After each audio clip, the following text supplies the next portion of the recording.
6 घंटे की स्लीप बहुत है। समझ में आ रहा है?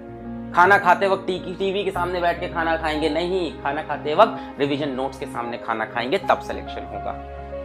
बहुत पढ़ लिया 1 घंटा, अब चलो मम्मी पापा से बात करके दोस्तों से बात करके आता हूं, नहीं भाई बहुत टाइम खराब होगा। बहुत पढ़ लिया है, हम 15 मिनट की वॉक करके आए।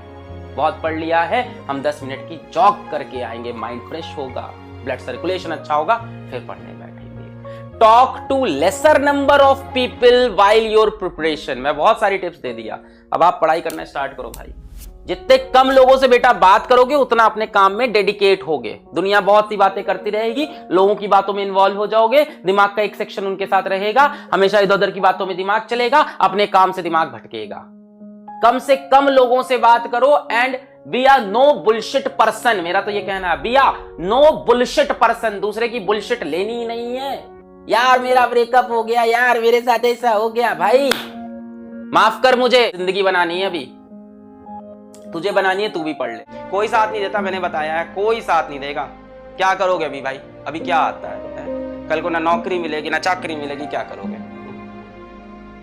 छोला भटूरा बेचेंगे बाहर सर, बढ़िया एकदम बन मक्खन बेचेंगे, है ना?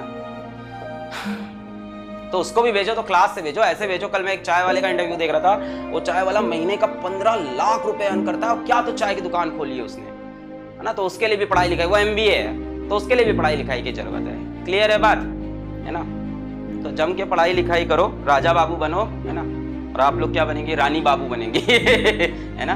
तो मेरे सभी छोटे छोटे प्यारे प्यारे बच्चों, इस टाइम पढ़ाई पे ध्यान दो, क्योंकि अभी टाइम है बाकी चीजों करने के लिए। मैं एक ही चीज रिमाइंड करा रहा हूं कि रिवाइजिंग, अपने दिन का एक टाइम बना लो जिस टाइम आपको प्रीवियस चीजों को रिवाइज करना है, beat physics, beat chemistry, beat biology, beat math, beat English, any subject that you are studying.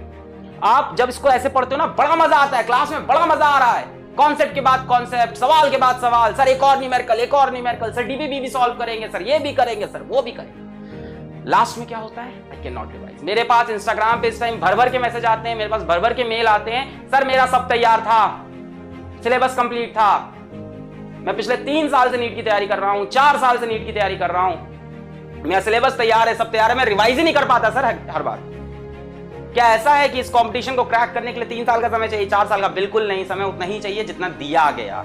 उसी समय में रैंकर्स निकलते हैं, उसी समय टॉपर्स निकलते हैं, उसी समय में सिलेक्शंस निकलते हैं। कोई अब नॉर्मल बच्चा आके सेलेक्ट नहीं होता है, ऐसा कुछ नहीं है। मैंने ऐसे बच्चों को सेलेक्ट होते हुए देखा है जिनके 10th में 8 CGPA हो, या ICSE बोर्ड के हैं तो जिनके 70% हो, 65% हो। और मैंने ऐसे बच्चों को ना सेलेक्ट होते हुए देखा है जिसके क्लास 10th में 10 CGPA रहे हो, 94% रहे हो, 93% रहे। तुम्हें कुछ नहीं करना है, तुम्हें सिर्फ स्टिलनेस ऑफ माइंड चाहिए। क्या चाहिए?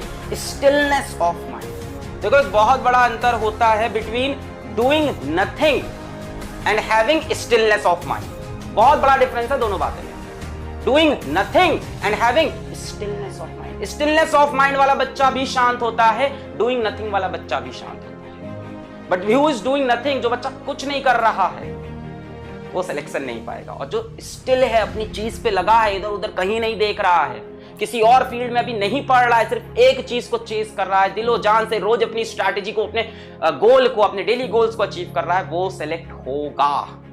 सो पढ़ाई करते रहें। All the very best.